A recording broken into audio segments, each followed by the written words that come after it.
Virtuose de la sculpture, Alexander Calder bouleverse cet art en y intégrant la notion de vide et de mouvement. Il y a une formation d'ingénieur d'abord et qui ensuite a suivi une formation plus artistique et qui s'est assez vite intéressé à la sculpture, mais une sculpture un petit peu bricolée. Artiste des formes et des couleurs, curieux, bricoleur et touche-à-tout, il expérimente la mobilité dans ses sculptures au tournant des années 30. Il crée ses œuvres filaires comparables à des dessins dans l'espace. Elles ont déjà le mouvement qui est induit dans leur processus de fabrication, mais surtout de monstration et d'exposition, puisqu'elles se présentent suspendues. Et donc, elles ont au moins ce mouvement de rotation autour d'elles-mêmes. Et du coup, avec l'éclairage, ça va projeter des ombres sur le mur qui vont refaire ce parallèle entre la sculpture et le dessin, puisque l'ombre va définir une forme plane. En 1931, Alexander Calder présente ses objets abstraits et cinétiques à la Galerie Percier à Paris. Elles attisent vite la curiosité et un autre génie de l'art moderne y porte beaucoup d'intérêt. C'est Duchamp, Marcel Duchamp, qui, en voyant les œuvres dans l'atelier, au début des années 30, propose ce terme de mobile qui a un double sens, puisque c'est à la fois cette notion de mouvement et cette notion de motivation donc, pour la création.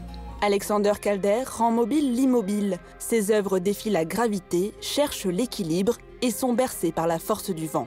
Et on note souvent que le point d'accroche n'est pas du tout centré par rapport à l'œuvre, et avec des exemples extrêmes comme Digital Écarlate, Scarlet Digitals, où carrément on a l'impression que tout le poids est réparti d'un seul côté. On se demande comment on arrive à l'équilibre. En fait, c'est tout simplement parce que Calder était un génie et que c'était tout son savoir-faire et son talent que de pouvoir rééquilibrer cette forme finalement pour un aspect visuel final parfait.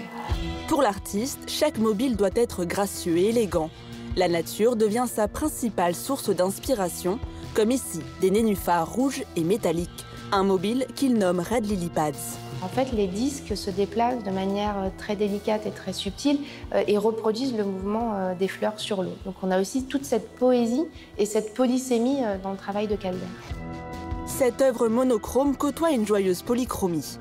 On retrouve souvent le noir associé aux trois couleurs primaires, donc dans plusieurs œuvres, notamment dans le Four Leaves and Three Petals, alors qui est un stabile mobile puisqu'il est posé au sol, prêté par le Centre Pompidou. Donc on retrouve ces éléments du noir et des couleurs primaires. Très reconnaissable, cette palette de couleurs devient vite sa signature. Il développe des formes colorées dans des planches en bois découpées qu'il appelle constellations. Il va aussi mélanger et intégrer des formes en volume. Là, on a un exemple avec Bifurcated Tower dont la famille de formes est directement issue de son travail sur les constellations. À la fin de sa vie, Calder prend plus de liberté avec les dimensions et l'usage du métal. Il constitue ces célèbres formes monumentales posées à même le sol. Des stabiles. De Paris à Berlin, en passant par Chicago, ils envahissent le globe et brisent le vide de l'espace public.